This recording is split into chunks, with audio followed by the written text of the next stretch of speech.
Hi, I'm Joe. Today we're going to take a look at US government regulation of cryptocurrencies and whether this will kill crypto or help push cryptocurrencies into mainstream adoption.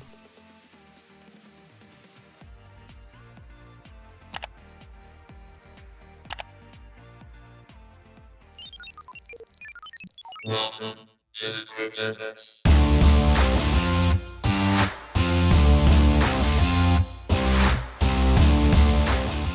Just before we get started, guys, information presented in this clip is not considered financial advice. It's for educational purposes only. Mid to late last year of 2021, the White House introduced a $1 trillion infrastructure bill, which appeared to be worded in a way that anyone involved in the crypto ecosystem may be classified as a broker, quote unquote. This could include miners, validators, and software developers. It implies that anyone involved in the ecosystem would have to capture the details of every customer or transaction and report it to the government.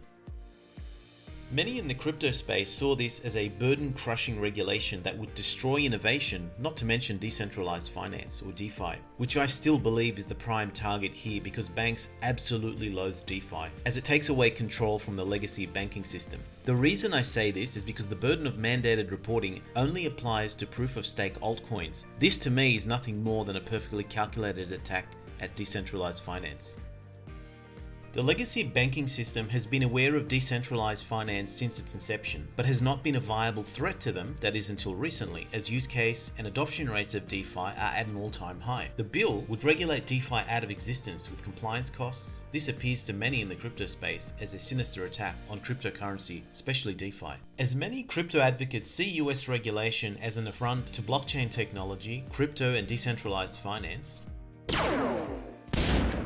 Eric Pinos from Ontology says differently. He doesn't believe that this will hurt DeFi. In fact, he believes that this will be beneficial for decentralized finance. Now, I know what you're thinking. Either he's got a valid point or he's been smoking something. My initial thought was that this would pulverize DeFi out of existence, but now, after seeing his point of view, I can see that it may not be all that bad. In fact, there may be some good that comes out of this.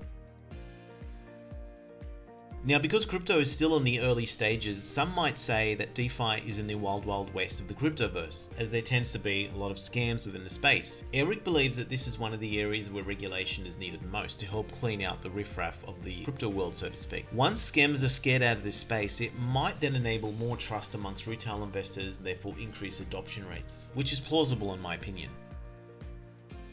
Eric believes that if crypto markets want to grow into a $10 trillion industry, it will have to go through a regulatory process that helps ensure safety or at the very least minimize risk. Once this happens, crypto will gain more trust from the wider non-crypto markets, institutions, retail investors. In other words, this is what will help crypto gain mainstream adoption, in his opinion. I happen to believe that this is also true.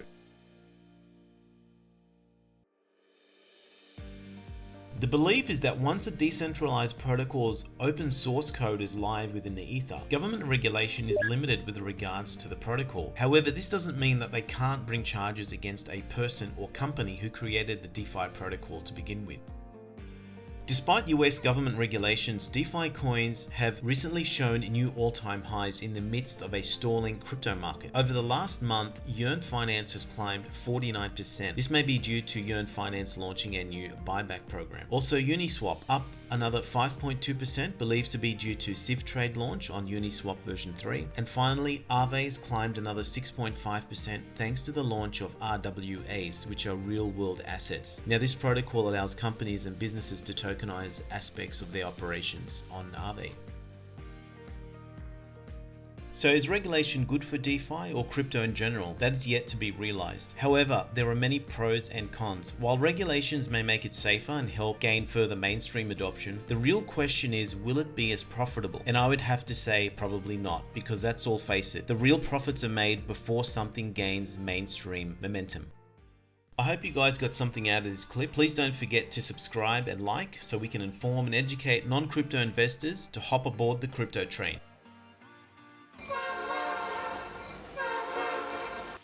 First stop, the moon. It's one small step for man, one giant leap for mankind.